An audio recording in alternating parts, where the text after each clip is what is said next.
Today we celebrate Christian marriage, and the gospel story can teach us that true Christian marriage with Christ at the center has much to do, actually, with following the light, following the way together. It's a long road, it's a tough road, but so is life in general. In the readings today, we are reminded that Jesus said this in the Gospel of John, "I am the light of the world. Whoever follows me will not walk in the dark, but will have the light of life." The light of life. The light of all our life. All our life. Christ is the light of all our life. And again he says in chapter 11 of John, "Well, I am in the world, I am the light of the world. Night is coming when no one can work." We are in times of nightness and darkness, with the sin in the world and the difficulties. So with all the challenges that are present today in our culture, and you know them as well as I, regarding marriage, we can also add to those difficulties the loss of faith. The loss of faith in Christ and the meaning of marriage. And this is a great sorrow. And many do not even realize what they are missing because they have not heard the word or seen examples of Christian life.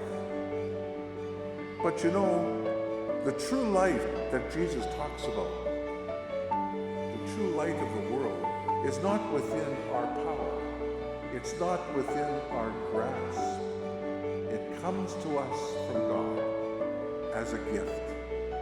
No family is perfect, no marriage is perfect, no disciple is perfect.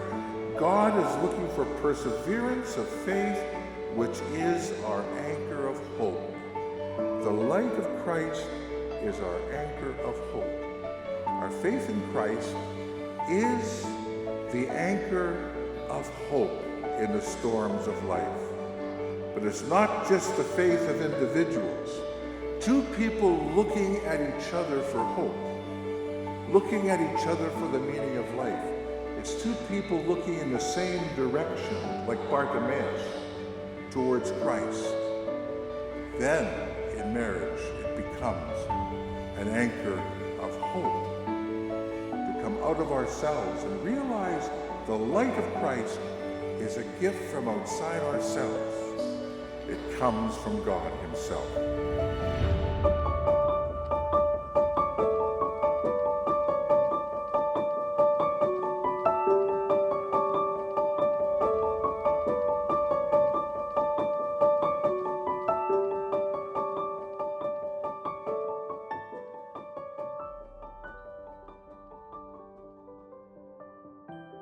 We have 10 years. 10 years. Yes. And your names are Nitin? Maya. Anthony and Nicole Roberts, and we've been married for 25 years. We have been married for 25 years. And my name is Rosa. I'm right there. And our last name is Robinson. 50 years. My name is Peter Po Jordmaina. And I'm Iluminada Jordmaina. Arton Soyalupag. We've been married 50 years, July the 6th, 1974. 65 years. I'm 65. Well, of course, we're both married at the same time. And what are your guys' names? Rudy and Margaret. And the last name is Lemaine.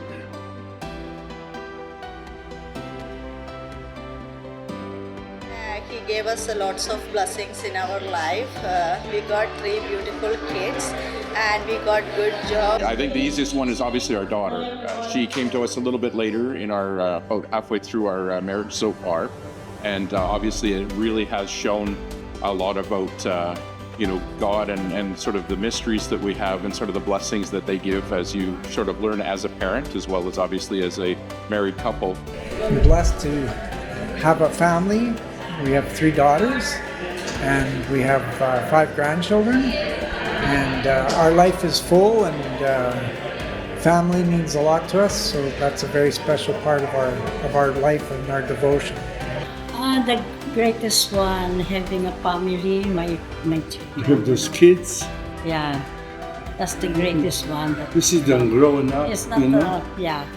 top blessing is children we got. We got 3 kids. We're a blessing, but First thing that comes to mind is our 2 children, Kevin and Tanis. Now they have their own families, and our grandkids are blessings. And I guess for me, I think every day is a blessing, really. It's a gift, right? And there could be challenges even every day. And there could be joys every day, too. We have to find the joys in every day. And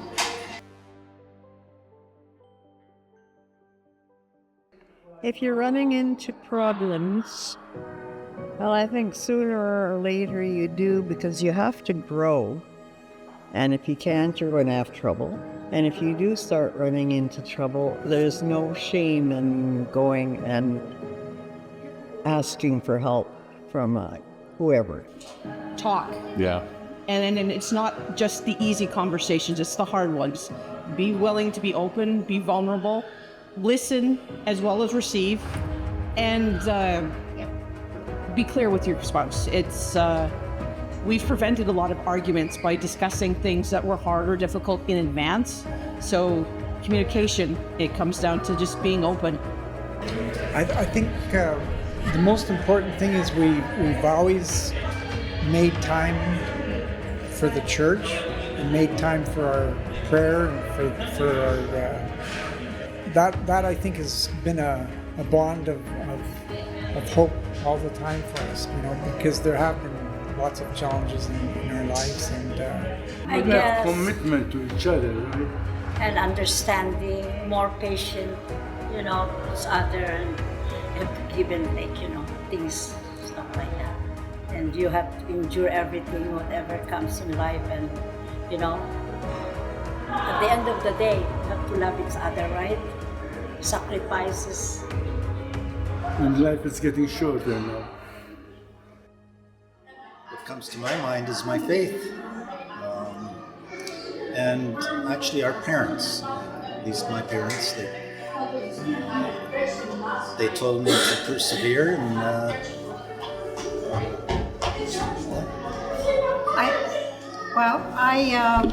I would have agreed with my husband as well on that. Our faith, going to church every week and bringing it into the family, bringing it for our children as Christians, and just going on with every day and saying I love you, I'm grateful for you, and keeping that in mind every day. I know during the sign of peace, we always say to each other, I love you, and we give each other a kiss. And every day. Yeah. Love is a word, but it's not a word for just something you do on your wedding day, at least. Love is an action word. We're going to be challenged in many ways by the love for each other. You know that love, it makes sense when two people are able to stay together. Love, it's hard work, but the work is worth it.